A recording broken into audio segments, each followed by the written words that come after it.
Matt became aware that he had made the most severe mistake of his life, and presently the owner of the business where he worked wanted to see him immediately. He stood up and walked toward the office of Dan Connor, his thoughts in disarray. It seemed unlikely that Dan would know about the incident. As the main accountant and head manager, Matt was the only person with access to the complex details of the company's financial operations, and by the end of the month, everything with the accounts was in perfect order. Sweat gathered on Matt's brow, and a wave of sickness hit him as he reluctantly knocked on the door. He comforted himself with the thought that Dan rarely examined the detailed accounts unless there were obvious discrepancies in the financial reports. Dan's focus typically was on other matters, such as his custom suits, fast cars, and romantic conquests. When Matt entered, Dan, with a serious look, signaled for him to sit down. The false security Matt felt vanished instantly. The question I believe I need to ask is, how long have you been siphoning money from me? Matt's head spun. I honestly don't understand what you're suggesting, he defended, claiming his innocence until Dan revealed transaction records that showed a significant amount temporarily in one of Matt's personal accounts before it was transferred back to the company. Caught red-handed, Matt admitted, "I'm very sorry, Dan. I just needed a short-term loan until the loan company got back to us. Otherwise, we would have lost the new house Susan was so excited about. It wasn't theft. I paid it back as soon as I could, well before the end of the month. I'm not sure if I should call this theft or embezzlement, Matt, but it might lead to jail time. Either way, you're facing dismissal. I can't trust you after this. Please give me one chance. It was a poor decision. I've been with this company for almost 20 years and never thought of doing anything like this before, and I promise it won't happen again." Dan, facing away and looking out the window, seemed reflective. "You and Susan have been friends of mine for a long time, which makes this even more disheartening." "Did Susan know about what you were doing?" Matt was surprised by the inquiry. The idea to save their house from being lost had indeed come from Susan, who was convinced they wouldn't get caught. Matt thought about revealing Susan's role, hoping it might prevent Dan from pressing charges, but he decided against implicating her. After a pause, he said, "No, she didn't know. It was all my idea." Dan seemed surprised by Matt's statement, but let it pass. "I need some time to think. Go home and don't come to work for the rest of the week. I'll make my decision by Friday." On his way home, Matt puzzled over how Dan found out about the wrongdoing, especially since the transactions were seldom reviewed and Dan rarely looked into the details. The thought of what decision Dan might make filled him with dread, with the prospect of legal trouble and possible jail time causing him to panic. He knew Susan wasn't expecting him back so early. Looking at their new home, he deeply regretted buying it. He momentarily worried about finding signs of betrayal upon his unexpected early return, but was relieved to see Susan in the kitchen, as lively and bright as ever. Nearing 40, Susan was still stunning, her thick curly brown hair elegantly styled, matching her dark brown eyes. Matt had come to appreciate her fuller figure and the extra allure it added compared to their younger years, but it was her smile he valued the most, a smile he feared might be gone for a while. He recounted the conversation with Dan and the evidence against him.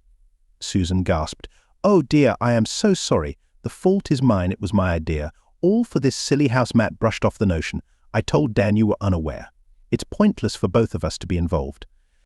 Considering Susan's suggestion to talk to Dan, Matt decided they should wait for his decision, knowing the next 3 days would feel eternal, their future uncertain, fearing what Dan's final decision might be. He pondered what he would do if he were in Dan's position. Their relationship extended beyond work, often joining for social occasions. This friendship might offer him a thin hope. Dan informed them he would be at their house by 7 p.m. on Friday. Both Matt and Susan experienced a mix of anticipation and apprehension. Dan made his timely arrival in his Aston Martin. The man who has it all, Matt thought, good looks, wealth, charm, and now the capability to destroy. He greeted Dan, and after some initial awkwardness, Susan, in her usual manner, offered him a beer before he had a chance to ask for one. Breaking the silence, Matt said, "I want to say I'm sorry, Dan. I've let down both you and me in a big way. I realize I've put myself in a very bad spot and am prepared for whatever you decide." Dan's smile was odd. "I hope that's true." Matt, a tense silence ensued, only broken when Dan finally spoke. "Matt, I'm jealous of your relationship with Susan." This caught Matt off guard. He had always viewed Dan as the one who had everything, including numerous appealing partners. Now, as he approached 30, he seemed to be considering settling down. With that in mind, I have a suggestion. It won't be easy for either of you, but it's the only way. Out of jail. Susan is at risk too, since the bank account was shared and linked to a property in both your names, and I know she wouldn't have agreed to it without her consent. The thought of Susan facing consequences scared Matt. Dan took a pause. This is hard to say, but my offer involves some time with Susan. The silence that followed was heavy. Dan continued, no cops, no trials or jail time. You'll keep your job and live together, but I'll be with her every Friday night, Dan. This can't be happening, Matt whispered. But it is. I've cared for Susan for a long time and I can't miss this opportunity. There has to be another solution. We can do more. Anything but. Dan stood his ground. This is the deal. I'm still appealing, I believe. This shouldn't be too hard on you. Hopefully with time it will get easier for both. We need to think about it, they said, unable to decide right then. Matt objected. You're not seriously considering this, are you? Are you insane? Susan said. It seems we have no choice. We've run out of options this past week. Matt's frustration was evident. You deplorable man, suggesting such a disgusting idea. Dan replied calmly. Maybe, but I'm not the felon here. You are turning to Susan. If you agree, we start tonight. You don't have the time to look for another way. After 15 minutes of arguments and accusations, Dan stood up. It's decision time. I either leave now or go upstairs with Susan. He reached out to Susan, who hesitated before accepting his hand. Matt was in disbelief, collapsing into his chair. It'll be okay, Susan assured as she led Dan through the living area to the stairs. For Matt, it felt like time stopped. Had this really just happened? He was tormented by the events occurring upstairs. There were sounds of movement, low conversation, then the unmistakable noise of someone sitting on a bed. After a stretch of silence, the bed began to creak, indicating the start of intimacy, which grew louder and more intense. The prolonged activity and Matt's growing desperation seemed endless. Ashamed and guilt-ridden, he wiped his face, hoping they would come back down. Yet the soft talking and movement resumed after a long silence. Matt stood up, thinking he should check on Susan, when he overheard more of Dan's voice. And the heart-breaking sound of Susan's quiet sobs, interspersed with yeses and the urge to leave overwhelmed him. He hurried out, lost in thought as he wandered. Was Susan complicit, or just putting on a show for Dan? He reflected on her initial resistance. The fact that Dan was younger and attractive couldn't be overlooked. By the time he reached the park, his thoughts had begun to change. Susan was persevering through this situation to avoid his incarceration. He was aware that he needed to make his way back to make sure she was managing as well as possible. The Aston Martin was parked as usual, but the house was eerily quiet when he entered. Heading to the kitchen, he grabbed a beer, and upon turning around there was Susan in a brief dress. Their gazes met, filled with confusion. Before Matt could speak, "Are you okay?" Susan responded with a weak grin. "Yes, thank you for asking." She continued, "He's gentle, nothing extreme or odd, simply normal closeness." "I apologize if it reached your ears." Matt offered a dismissive gesture. "Glad that's over." Susan appeared restless. "Actually, he wants another round. He was thirsty, so I was getting a beer and checking up on you. Seems like he's been holding back for you, Susan. Maybe you should go to the study. It could be more comfortable, perhaps quieter there. Try to think of a way out of this." Matt stayed in the area for another hour, but didn't come any closer to finding a solution. Hearing footsteps, he moved to the corridor and saw Dan barely concealing a smile, breaking the awkward silence. "I understand this is tough for you, Matt. I promise to respect Susan utmost, and I'm sincerely appreciative for this opportunity with her. I hope you're coping better. And of course, work matters will remain confidential." Matt replied, "Your gratitude is unnecessary. We had no other choice." Both Dan and Susan looked troubled. It was clearly time for him to leave. Surprisingly, as Dan was leaving, Susan kissed him lightly. It was brief but on the lips and lingered for a second. Before Matt could speak, Dan had exited. He turned to Susan. "Why did you do that?" Susan, realizing her mistake, said, "Oh, just a goodbye kiss." "No, more like an affectionate gesture. I think you both had a good time and I was too worried." Susan became irritated. "I can't believe your employer was with me 3 times because of what you did, and you're upset about a goodbye kiss." "Matt, it was supposed to be just physical, a transaction. Did you kiss him too, Susan? Maybe a little, but not significantly, Matt. First it was a few times, then you're fine with it, and now there are affectionate gestures too, Susan angrily responded. It's not what you think. Everything I do is to prevent us from going to jail. I have to seem willing and make sure he's content. We both need to adjust to this situation. If I can endure it, you also need to cope. This left Matt devoid of energy. Despite doubts about her actions, it was Susan who was making sacrifices, not him. She could have left, leaving him potentially jailed. Consequently, Matt found it unbearable to stay in the master bedroom after what had happened, so they slept in the guest bedroom, holding each other tight. Susan quickly fell into a sound sleep, clearly exhausted. Matt, however, remained awake all night, his mind racing as he desperately sought a way out of their dilemma. Communication between them was barely existent for the next week. The sole topic of conversation was devising an exit strategy from their predicament. Matt came up with numerous escape plans, most of which were not feasible. Even when he thought he had a viable plan, it seemed Dan was always ahead. One plan involved deleting all evidence, only to find out Dan had removed his access to the backups and had boasted of moving all the financial documents to a more secure cloud service. Eventually, Friday came, and Dan sent a message about taking Susan out for dinner, suggesting it would alleviate their situation. Matt was skeptical if this truly eased anything. On one hand, a dinner out seemed more like a conventional date. On the other, it meant less time with Susan. The result was disappointingly the worst of both worlds. Susan seemed unhappy about going out, yet prepared herself nonetheless. Matt observed she put in excessive effort and looked exceptionally appealing. Watching her get ready to be picked up by Dan in his Aston Martin was deeply upsetting. The evening ended up being even more troubling. He texted Susan multiple times to see how she was doing, only getting short replies that she was okay, either at dinner or having drinks. When they got back at 10 p.m., Dan and Susan came in laughing and appeared to be in high spirits. Matt couldn't help but notice Susan seemed to be enjoying herself a bit too much and was significantly tipsy.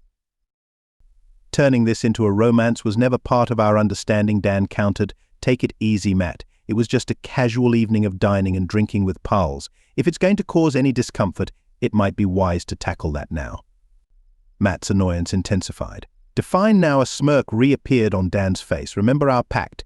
Every Friday, Matt. Hence tonight I'll bunk with Susan, but you'll manage just fine in the spare room, regardless of her state. Sensing the growing tension and fearing a confrontation between Matt and Dan, Susan pulled Matt to one side, softly reassuring him and suggesting she'd swiftly resolve the matter. Then, pretending to be drunk, she made her way to bed. Matt, left feeling completely deflated, withdrew as he caught Susan's giggles while she ascended the stairs, hoping her performance was for Dan's sake, though he questioned whether it was for Dan or for him. Exhausted, Matt eventually found solace in the spare room. The noises from the main bedroom throughout the night dashed any hopes of a speedy resolution. The following day, encountering Dan casually sitting at the breakfast table with Susan making breakfast, Matt lost his composure. Dan, it's time for you to go. Today isn't Friday, and you've overstayed your welcome. Attempting to calm the situation with politeness was Susan, but Matt interrupted her, giving Dan a 10-second eviction notice. Leaving Matt to question Susan's behavior in astonishment. In a moment of vexation, Matt implied Susan might as well move in with Dan, given her actions, and left before she had the chance to respond. To prevent further conflicts, Dan suggested they stay at a hotel the following third Friday. Susan left at 6 p.m., dressed as she normally would, hoping for a less complicated evening. The plan was for her to dress at the hotel, with Dan joining her for dinner. She was slightly surprised by the hotel's luxury. Feeling underdressed, she accepted the pre-booked room's key, only to discover it was a suite. Inside, she found flowers on the table and 2 gifts on the bed. Opening the larger gift, she found a lavish, shiny silver satin gown that flowed to the ground, with a daring neckline and thigh-high slit. The smaller box contained a red satin corset, matching underwear, and luxurious black lace stockings. Hesitant at first, she decided to try them on and was astonished at the perfect fit, admitting she felt quite incredible in them.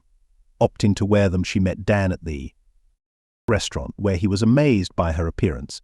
Their dinner and subsequent wine were remarkable. The atmosphere was electric. Anticipating what was next with Dan, Susan felt more at peace and decided to fully engage in the experience rather than fight it. Dan's gradual undressing of her was immensely sensual. She valued his appreciation for her lingerie. The corset highlighted her waist and hips, while the stockings felt exceptionally smooth and elegantly fine. She saw Dan as a considerate and loving partner, offering a mix of assurance and boldness she hadn't found with her husband. The next morning, after more close moments, Susan changed back into her regular clothes. She informed Dan she dared not take the gown or lingerie home. Dan agreed to keep them at his place for her future use. Susan exhaled, recognizing this as the start of an extended arrangement. Her emotions were conflicted. She was torn about her feelings regarding the ongoing situation. Guilt was undeniably there, yet the excitement and satisfaction were hard to ignore. Matt spent the majority of Friday night restless. By 10 a.m. on Saturday, Susan had not returned, further violating their arrangement. He presumed Dan wouldn't miss another chance with Susan that morning, and doubted she would decline. Despite his attempts, his faith in Susan was eroding, and the potential loss of trust could signify the demise of their marriage. He had never experienced such a separation from Susan or felt so alone. Making that mistake of kissing Susan had disturbed Matt more deeply than anything else. And having breakfast with Dan, she began doubting whether it was all a misjudgment from her perspective. Her interactions with Dan turned out smoother than she had expected. He was quite charming and exciting. Certainly the attraction to his wealth and cars played a role. She always sought something greater. Her dilemma was the strong physical attraction she felt towards him. Keeping it under wraps was a struggle. She had wished for Matt to come to terms with the situation and accept the truth, but after 3 weeks he was still morose, and their lack of intimacy was something she desired to change. She truly loved him and regretted the current state of affairs. She tried to comfort Matt, telling him she was in control and he shouldn't blame himself. She explained that Dan was good to her. It was just a physical thing, nothing emotional, and he had no intentions of breaking them apart, but it was futile. Matt seemed defeated, his once steadfast support now just a distant echo. When Dan informed Matt at work about an upcoming out-of-town training on the following Wednesday and Thursday, it left Matt feeling uneasy, especially with his precarious position at work. He felt he had no choice but to agree. "Okay, I can manage that, but it must not interfere with our personal life. You're not to visit when I'm away," Dan said. Absolutely not. When he relayed the information to Susan that night, her reaction was neither of surprise nor concern. Such instances were rare but happened once or twice a year. It was just too conveniently timed for Matt. He went to the kitchen, planning to find a way out of his trouble, but was overcome by a severe headache. Climbing the stairs for a painkiller, he heard Susan on the phone. He caught part of her conversation, but curious about who she was talking to, and eavesdropped. "Why would you send Matt away? That's not wise. Things are rough, and your being here will only make it worse." "No, he hasn't come up with any plan yet. He seems to have given up and accepted his fate. I didn't think it would end up like this. He's devastated, you know. I cherish our time together. Yes, it was my idea, but I never thought he'd be this upset. It was supposed to be a safe way to carry on our affair without getting caught. I didn't see all this coming. I supported your advances and breakfast meetings while you flaunted them proudly in front of him. Fine, you can come over during his trip, but after that we need to either be more discreet or stop altogether. If you suggest ending this to seem noble and aware of its impact on Matt, you'd come off as caring and we could go back to normal. Maybe, with caution, we could still see each other from time to time. Yes, we'll talk later, but first I need to sort things out with Matt. My feelings for him remain." Matt felt like he had been struck as he descended the stairs. He had overheard it all. It explained why Dan seemed to be ahead of him at every turn. Susan had been informing him all along, and it was all her scheme. She had convinced Matt to apply for a loan, despite his reservations, which also shed light on how Dan had noticed the irregularity in the first place. It was hidden so well he doubted. An audit would have uncovered it, if not for being married to a woman he once considered a saint, thus avoiding prison. In truth, he was tied to a treacherous, plotting spouse. Thoughts of retribution and anger crossed his mind. Overwhelmed by everything, he knew he needed to stay calm and think rationally. He needed a plan, ideally one that would unveil their treachery. For the rest of the night and the next morning, Matt steered clear of Susan. Upon running into Susan on Tuesday night, he avoided discussing the conversation he had overheard. Instead, he talked about overhearing Dan at the office bragging about his involvement with a notable woman, expressing hope that Dan hadn't explicitly mentioned Susan. Matt took off early on Wednesday for a trip, to which Susan expressed her love. He offered a quick smile and feigned busyness, checking his agenda on his mobile as he left. Dan showed up at Susan's place Wednesday morning, where she confronted him about his bragging, but Dan refuted all claims, blaming Matt for stirring issues. Susan was torn over whom to trust. She couldn't see why Matt would invent such a tale, yet it seemed Dan might have been less discreet than she thought, potentially complicating matters. In their private moments, they deliberated over the issue and potential resolutions. Susan yearned for the emotional connection she felt with Matt, as her interactions with Dan were purely carnal. Dan convinced Susan to maintain their secret affair before he left on Thursday, although Susan declared it must pause until things with Matt got better. Upon leaving, Dan stopped in his tracks, shocked by a large kitchen knife positioned on the polished hood of his Aston Martin, with all 4 tires slashed. After scanning the empty surroundings, he speculated that Matt might have come back early, unless the act was done by mischievous youths or someone jealous of the fancy car, recalling previous vandalism acts. They contacted Matt, who casually remarked his day was mundane, noting his absence wasn't necessary and he was about to return. He seemed calm and didn't ask about Dan. Susan shared her anticipation for his return and ended the call, later telling Dan about Matt's unworried demeanor. They guessed it might have been just youths, but hurried to get the car towed to avoid Matt seeing it, incurring swift arrangements and significant costs. Upon Matt's Thursday evening return, everything seemed normal. Susan was cautious to avoid disputes, portraying a supportive partner. The twist came with a message from Dan wanting to discuss the matter on Friday, leaving Susan hopeful for a resolution, possibly spurred by the incident with the car. Matt departed for work as usual on Friday at 11 a.m., then called Susan, sounding alarmed, indicating she needed to see something. He said he received a video clip via their joint email, urging her to watch it. Susan found and viewed the video on her phone, which, despite its poor quality and short length of 20 seconds, unmistakably captured her and Dan intimately. The clip came from an unknown sender. Matt, shocked, questioned if it was their bedroom, noting the sunlight hinted it might be during the day, but the exact time was uncertain. Susan, knowing well the moment, pretended to be unsure, suggesting the light might have been manipulated. Matt noticed her in the clip, mentioning how much she seemed to enjoy it, a comment Susan opted to overlook for now, with bigger worries at hand. She intended to explain her reaction to Matt later, viewing this as an opening to discuss Dan. Matt saw this as Dan's likely agenda for their meeting, interpreting it as manipulative rather than confrontational. Susan began to respond, but then remembered her resolution to end things with Dan, considering his possible negative reaction and the videos used to keep their connection. Dan must have filmed them, having had ample opportunity in 2 days. Matt noted Dan's work absence, prompting Susan's urgency to reach out to him and reassess their recent decisions. Just then, Susan got a critical call from her sister, Diane, seeking a pause to gather her thoughts. She informed Matt she had to take the call. Diane's call was fraught with questions and scolding. Catching her breath, Diane disclosed she too had received the video clip. Susan's phone was flooded with messages from close friends, and even her mother trying to contact her. Stunned, Susan recognized the widespread sharing, excluding Matt, as the culprit. Furious, Susan tried unsuccessfully to contact Dan. Without her knowledge, during a meeting, Matt had secretly taken Dan's phone, removed the battery, and kept the handset and SIM card for himself. He also placed an envelope on Dan's desk, hinted to Susan about the existence of a video, and quietly resigned from his position. At his house, Matt delighted in observing Susan's distress and bewilderment. She was troubled by the possibility that her mother and others might think she had been disloyal.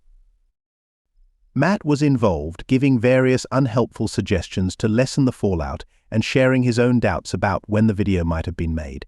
Susan continued to ignore Dan's earlier visit in the week. Susan, how did things get so bad until a party where she got drunk and flirted excessively with Dan? She hadn't thought about having an affair. Dan was attractive, engaging, and clearly interested. Since that night, he frequently invaded her thoughts, Gradually, she convinced herself she deserved some excitement, but was wary of endangering her marriage with Matt. She knew of a friend whose marriage ended over a similar mistake, but believed she was clever enough to avoid the risks of her affair being discovered. After all, how could Matt uncover something he was already aware of? The details became a puzzle to solve, enhancing the excitement for her. From her viewpoint, it seemed like the perfect arrangement, yet she hadn't considered its effect on Matt. Now she was in agony. Matt was widely liked, and it was public knowledge she had cheated on him. The idea of justifying her actions terrified her. Nobody would believe that Matt knew about her affair with Dan, but it didn't matter as long as she could convince Matt she wasn't at fault. Dan's car's abrupt arrival at Matt and Susan's home marked his presence, where Susan tried to confront him. Matt watched from a distance, noticing the scratch on Dan's face but not interfering. Eventually, Dan managed to pin Susan against a wall long enough for her to speak. Informed about the video, Dan denied making or sending it. Susan was incensed, wondering who else could be responsible. Matt laughed, then admitted it must have been him. Both Susan and Dan were shocked, with Dan being the first to realize Matt had discovered their recent liaison. Indeed, Susan tried to justify it as part of their agreement. Dan, understanding the video's context fully now, tried to calm the situation. "I'm sorry, Matt. It was never my intention to hurt you, Susan. I seriously erred and got carried away. I'll terminate the agreement and ignore the financial issues." "Matt, that's generous of you, but I'm afraid it's too late. My resignation letter is on your desk," Susan said. "Matt, this can't happen. How will we manage the mortgage?" "Don't worry, dear. It goes on sale tomorrow," Matt replied calmly. Dan objected. "There's no need, Matt. We can get through this. Your role in the company is vital. You know our operations and clients well." Matt smiled. "Exactly. Which is why your biggest rival has offered me a job. I expect a fair number of clients will follow. You owe me more vacation days than the notice period requires, so I won't be back." Dan's smile faded as Matt added, "I suspect some employees will leave as well. I've announced my departure, and many doubt your capacity to keep the business afloat." Dan conceded, "You should think this over." "Indeed, Matt, you could still encounter legal trouble, I doubt." "Matt, would you really implicate your partner? She's as implicated in the fraud as you are. You've committed blackmail, and your actions today have given me your confession on tape. The range of electronic devices available these days is quite remarkable. The audio file is currently secured by my attorney, and it's possible you'll find that some of your files have been mistakenly deleted. I'm aware that you lack a remote backup system. Having colleagues who enjoy working with you is advantageous, but it seems you might not know that." Dan chuckled, saying, "That tape will never be presented in court." To which Matt retorted, "Funnily enough, my lawyer said the same, but there are other uses for it. By the end of this dispute, your business will have folded. On the other hand, my next venture might consider purchasing yours. I've been told their new executive officer is a commendable person." Susan realized that compared to Dan, his business and financial health were in greater jeopardy. She decided to openly express her feelings to Dan. To Dan's surprise, Susan launched into an emotional outburst of a hurt woman, declaring her love. "I love you, Matt. It's all Dan's fault. He forced me into it. I admit I was confused and a bit overwhelmed, but I was only trying to shield you from prison. I had no choice, and my life fell apart because of it." "Please, Matt, I love you," Dan whispered. "You treacherous liar." Matt smiled at the apt description. "Oh, my dear wife, you forgot that I overheard your confession on the call that the entire plot was orchestrated by you. A convoluted and cruel trick to hide an affair. You'll find the divorce papers in an envelope in the kitchen cupboard. You're leaving tonight and need to adhere to the divorce terms, or those tapes might be shared with our family and friends. I'm sure your mother would be eager to hear not just about your adultery, but also about the depth of your schemes and blackmail." Susan burst into tears and crumbled. Matt turned to Dan. "Would you like to join her?" Dan, "Not at all. She's more trouble than she's worth." "Matt, I share that view." Dan, "This isn't over." Matt, indeed. It's not." At that moment, Matt swung at Dan, and it was uncertain who was more shocked when his punch connected with Dan's face, knocking him to the ground. "It's over now." Epilogue. Matt listened to the recording repeatedly. Much of it was distressing, but he enjoyed the part where Dan and Susan worried about him uncovering their affair and questioning his mental state. The story involving a knife and a hood was incredibly dramatic, and for the first time in a long while he laughed. Matt had definitely joined a competing firm, leading to clients and employees opting to follow him. Dan found it difficult to keep his business afloat, eventually having to shut it down due to bankruptcy. With rumors circulating about his personal financial downfall, he moved away shortly after. Susan was left to live in a small apartment from the proceeds of their house sale without further financial aid from Matt. Without qualifications or job experience, she took on 2 temporary jobs as a house cleaner and a waitress. Her former friends kept their distance, and she barely spoke to her mother and sister. An increase in pay and bonuses allowed Matt to cut down his workdays to 3, giving him time for sports and outdoor activities he had missed during his marriage. He had not realized how much Susan's influence had dictated his lifestyle choices, including buying a big house and filling it with stuff, but he quickly decided to sell it. He kept in touch with Susan's mother and sister, Diane, who kept apologizing for her sister's actions, promising him it wouldn't occur again. Matt wondered what she meant, thinking it could be interesting to find out, especially since it would annoy Susan. Dear listeners, we'd love to hear your thoughts in the comment section below. Please remember to hit like, share, and subscribe.